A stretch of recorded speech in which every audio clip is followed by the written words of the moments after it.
My in-law was butchered in his farm 3 months ago in Odigwete community when he just went to harvest his plantains for sales.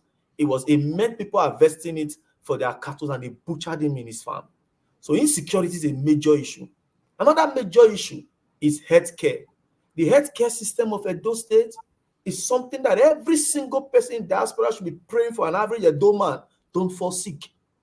Because when you fall sick in Edo currently, it may just be death sentence. And very importantly, the quality of education that we are churning out. I'm an educationist. I don't feel satisfied by it. So how do you intend to solve this insecurity in Edo State? You said what, sir? How do you intend to solve it? Practical terms and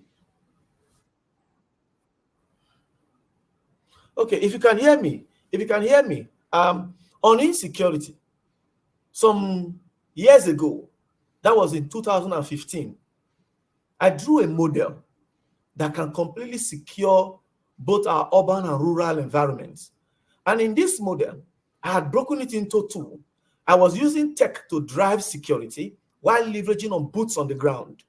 And on tech, I built a software that I christened Panic Button. In that software, just as you will probably want to check your Facebook or WhatsApp, you just click. If you feel there was an intruder in your environment or dogs were barking or somebody's trying to break in, let's assume night or whatever the case is, until the assailant come in to overwhelm you, instead of frightening and being just and leaving it on being frightened only, my application can send and will send messages to 10 phone numbers, including the local vigilante, if we can set up one that is very functional and well kitted, can send a prompt message to the Nigerian police force. At the same time, can send prompt message to the firefighters or the primary healthcare center in your local constituency if you have a functional one. But that aside, I changed that program so that in my mother's house where I demonstrate, I don't know if I'm still on. Yeah, we can hear you. Go ahead. Hello, sir. We can hear you. Can you guys hear me? Maybe it's my... I'm sure. Hello, can you hear me? Yeah, we can hear you. We can hear you. Okay, so what I did was, after I built the application, so I did a network of that application to hardware, which was a blaring system. You know when there's light changeover, when BDC shuts down or brings down light, the prompt siren, that blares in some people's homes. So the moment you tap that panic button that I built, it doesn't just transmit messages as prompts to authorities that could be responding if we build an actual response system and a fast one. It will also blare that alarm in your house. But I didn't stop there. The alarm will trigger the alarm of the next compound, the next house, the next house, the next house, and eventually every alarm in the street will start blaring. And so I took this idea to a senator who was a serving senator then. The pictures of me and this senator is still on Facebook. In case he denies it, one day I'll pull it out for him. So I demonstrated this to him. And the senator offered me 10 million naira to buy the idea from me and to have it as his private business concept. And I said to myself, this design, it is so robust and so enriched that this is just...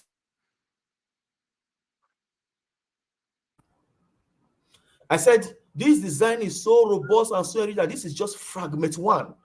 In my security design, I propose to legislate that every house within major cities will have solar-powered CCTV cameras.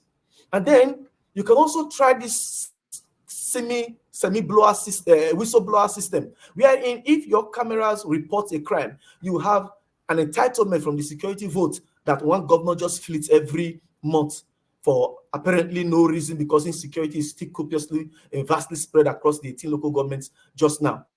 And after that design, I did a metal plate detector system wherein we can sequence every registered car plates in Edo State and have metal detectors in major roads in Edo, a station where if you drive through or drive in, and if your plate is not registered or sequenced in that portal, it will flag up that a stranger's vehicle has come into the state.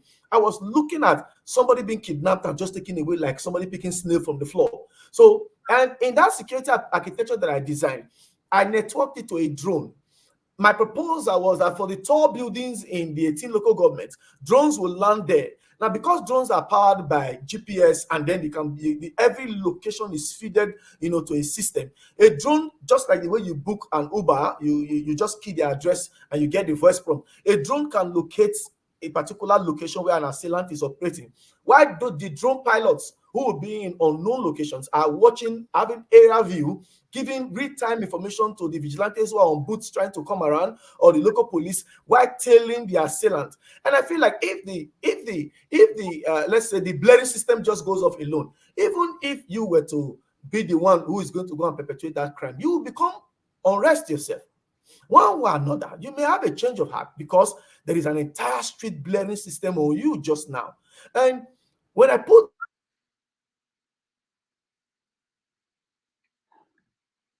All right, Paul, can you hear me? Please. when I put these systems together, I did not only stop at it being an idea that can solve problems. I believe that for every idea that can solve problems, you should go to create wealth.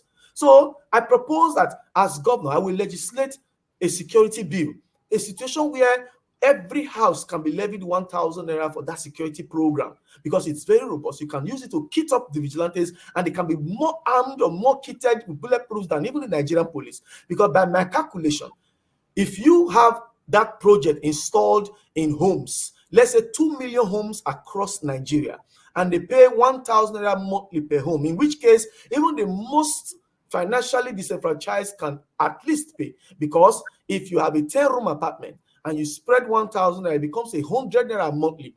If you have a 4-flat apartment and you spread, it becomes 250. If you have anybody who can afford a duplex or state duplex can afford 1,000 naira. So at the end of 12 months, by my calculation, if you run the application in 12 homes, we're not even talking of the wealth that can be created from the downloads of the application alone. But if you run the application in 2 million homes, which may not be limited to Edo State alone, if you run the application in 2 million homes, you'll be looking at an average of 864 billion naira generated from insecurity, trying to create answers for create security with